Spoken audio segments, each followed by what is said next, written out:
आज आपण इथं पाहत आहोत वृक्षदिंडी केज शहरामध्ये आगमन झालेलं आहे। विशेष म्हणजे नामदेव महाराजांच्या जन्मगावी नरसी अर्थात हिंगोली जिल्ह्यातील हे गाव आणि इथून ते पंढरपूर अर्थात नामदेवांची पायरी या ठिकाणापर्यंत हा प्रवास ही दिंडी करणार आहे। आज आपण बघतोय केज शहरामध्ये दिंडीचं भव्य असं स्वागत केजच्या वृक्षप्रेमी नागरिकांच्या वतीनं या ठिकाणी करण्यात आलेलं आहे। ही दिंडी आता पंढरपूरकडे रवाना होणार आहे। केज शहरातून जाते। आपल्याला माहिती वृक्षांचं किती महत्त्व आहे। आता दिवसेंदिवस आपण ज्या परिस्थितीतून पुढे चाललेलो आहोत त्यामध्ये वृक्ष हे आता प्राथमिक स्थानी आपलं आमचं उद्दिष्ट बनलेलं आहे। अशावेळी या दिंडीचं महत्त्व आहे। आपण दिंडी प्रमुख आहेत त्यांच्याकडून जाणून घेऊया त्यांचा परिचय आणि एकूण काय उद्दिष्ट आहे। सर, आपण नरसी या ठिकाणाहून आलेला आहात आणि पंढरपूर या ठिकाणी प्रस्थान होतं आपलं। केज शहरात तुमचं स्वागत आहे। केजच्या नागरिकांच्या वतीनं तुमचं स्वागत झालेलं आहे। काय सांगाल की कधी निघालात तुम्ही आणि किती दिवसाचा प्रवास आणि काय? 3 तारखेपासून आम्ही हिंगोली जिल्ह्यातल्या नरसी नामदेवपासून म्हणजे नामदेव महाराजांच्या जन्मस्थळापासून ते नामदेव पायरी पंढरपूरपर्यंत ही वृक्षदिंडी काढलेली आहे।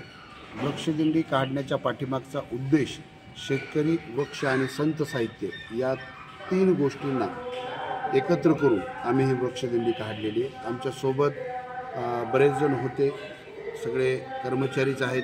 मुद्दा म्हणून सुट्ट्याच्या दिवसाची दिंडी काढली आणि तापत्या उन्हात काढलेली आहे।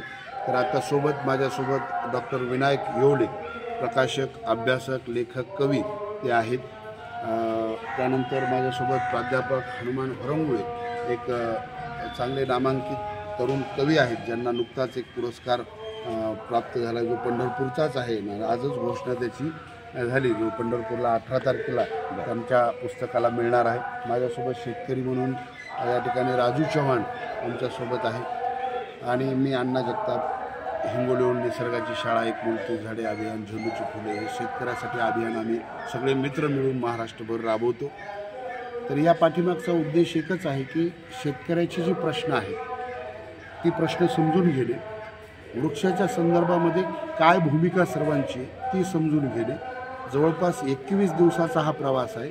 38 गावं आम्ही त्यासाठी नियोजित घेतलेली आहेत।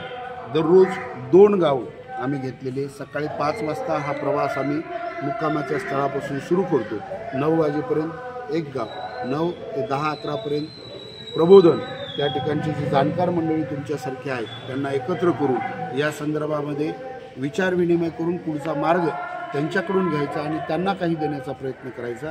त्यानंतर दुपारी एखाद्या वृक्षाखाली आराम करून मध्ये रस्त्यामध्ये जे कोणी शेतकरी किंवा वृक्षासंदर्भात चांगले व्यक्ती भेटतील त्यांच्याशी संपर्क साधून त्या ठिकाणचा जाणून घेणे, भाषिक, त्याचबरोबर त्या शेतकऱ्याचे प्रश्न जाणून घेणे आणि त्यावरती विचार मांडणे आणि संध्याकाळी 5:30च्या नंतर 7 वाजेपर्यंत पुन्हा दुसऱ्या स्थळापर्यंत जाणे आणि त्या ठिकाणी पुन्हा 2 घंटे प्रबोधन करणे। करत असताना हदियाच्या बिया, समिंगर शोकाच्या बिया, आमच्याजवळ ज्या बिया आहेत मुलांनी दिलेल्या त्या बिया आम्ही सर्वांना देतो। आणि दुसरी महत्त्वाची गोष्ट, आम्ही हे मुक्काम मंदिराच्या ठिकाणी किंवा चांगल्या शेतकऱ्याच्या जवळ करतो आणि सगळेच जण आम्हाला त्यातून मार्गदर्शन करतात किंवा मदत करतात। अशा पद्धतीची वृक्षदिंडी मुद्दा म्हणून उन्हाळ्याच्या दिवसात वाढत्या तापमानात जाणीव व्हावी म्हणून आम्ही सर्व मित्रांनी मिळून आपण पाहू शकतोय। जगताप साहेब सांगत होते की ही दिंडी नरसी नामदेव अर्थात एक आपल्याला माहिती नामदेव महाराजांचं हे जन्मगाव आहे आणि इथून 21 दिवसाचा प्रवास करत करत पंढरपूरला पोहोचणार आहे। आणि सगळ्यात महत्त्वाचा त्यांचा उद्देश त्यांनी सांगितला, उन्हाळ्याच्या दिंडीचं आयोजन करण्याचा उद्देश की त्याची महती कळावी, त्याचं महत्त्व कळावं आणि लोकांना तापमान वगैरे याबद्दल जाणीव व्हावी। खरं तर केज शहरात आपण बघू शकता ही सगळी नामांकित मंडळी केज शहरातली या ठिकाणी आलेली आहेत आणि यांच्या सानिध्यामध्ये ही दिंडी आता याचं दिंडीचं स्वागत केलेलं आहे। आणि खरोखर एक संदेश आपण घेऊया, केज शहरात या वृक्षांची खूप गरज आहे। एकेकाळी केज शहर वटवृक्षांनी, खूप मोठ्या वटवृक्षांनी सुशोभित होतं, मात्र रस्ते तयार करताना आम्ही ते सगळी झाड आता तोडलेली आहेत।